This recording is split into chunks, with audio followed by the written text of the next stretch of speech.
Cellmate by Michael Brand. Darkened room, night. A thin beam of moonlight pours in through a small window near the ceiling, illuminating the darkness just enough to show a body on the floor. A woman, Edina Patterson, 30s, is slumped against a wall, unconscious. Patterson groans and slowly opens her eyes. She squints for a moment at the moonlight on her face and attempts to push herself up. What the? Patterson struggles, rolling onto her back, trying to free her arms from the bonds keeping them tied to her body. Dizziness swims, and Patterson ceases her struggle. What the hell is this? Where am I? Hello? Hello? Can anyone hear me? Hello? Patterson is suddenly aware of breathing, heavy breathing coming from the other side of the room. Hello? Is someone there? Rolling over onto her side, Patterson comes into contact with what feels like a wall and attempts to sit. Her attention turns to the other side of the darkened room. Hello? Is there someone there? I can hear you breathing. Please talk to me. I think I've been kidnapped or drugged or I can't move my arms. I know. Oh, thank God. I thought I was alone. Are you tied up too? Where are we? What is this place? How did I get here? Hello? Can you understand me? Yes, I understand you. What's your name? My name is Goill. Hello, Goill. My name is Patterson. Edina Patterson, but everyone just calls me Patterson. Hello, Patterson. Do you know where we are? No? Do you know why we are here? No. Can you remember anything? No. You can't remember anything. No. All I know is I am here. It is dark, and you keep asking me questions to which neither of us know the answer. I'm sorry. I'm just scared, and I was hoping you might know something. Well, I don't. But as soon as I find out something, you will be the first to know. Well, it looks like you don't know a whole bunch of fuck all, doesn't it? You're no use to me at all. And if you know something and you're not telling me, then you're dangerous too. That much I know. Help! Help! Help me! Please, God, help me! It's no use. They won't come. They? They. Who are they? They. They means precisely nothing unless you can put names to faces and places and anything else that can make sense of whatever this is. Getting angry at me won't help.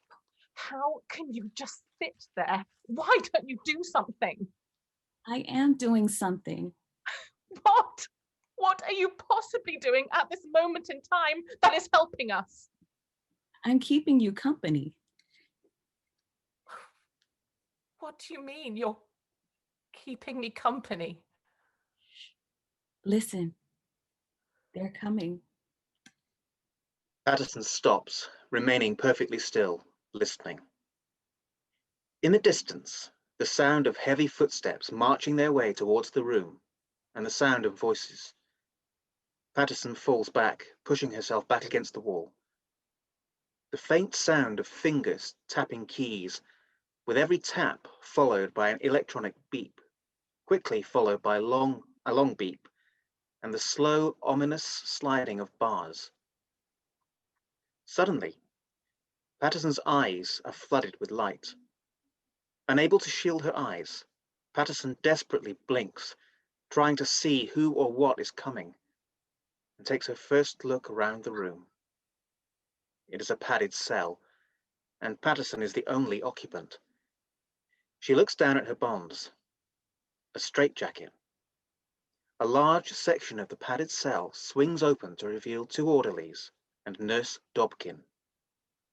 Good evening, my dear. It's that time again. Now, are you going to continue to be a good girl for us? Or are we feeling a little restless this evening? Where am I?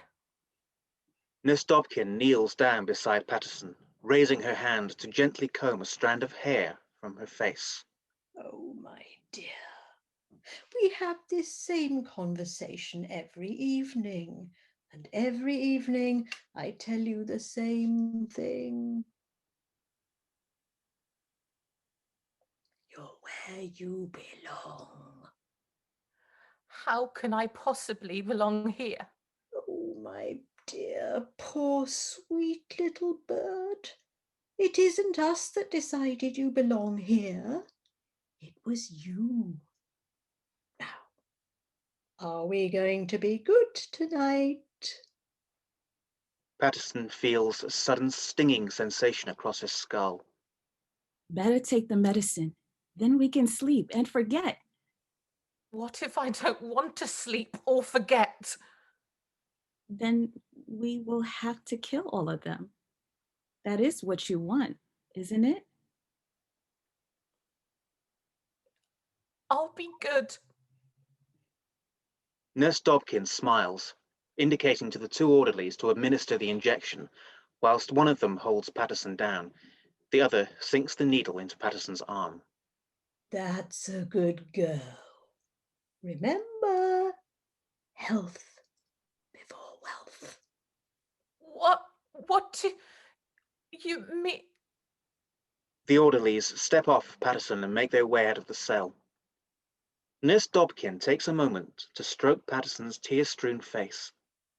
Getting to her feet, Nurse Dobkin straightens her uniform, brushes a strand of her own hair out of her face, and promptly follows the orderlies out into the corridor. The last thing Patterson sees is one of the orderlies closing the door. Bars slide back into place. Footsteps drift off into the distance. Patterson drifts into darkness. Don't worry. I'll be right here to keep you company when you wake up. After all, it's just you and me now. Patterson stares blankly into the distance, a small pool of drool forming on the floor.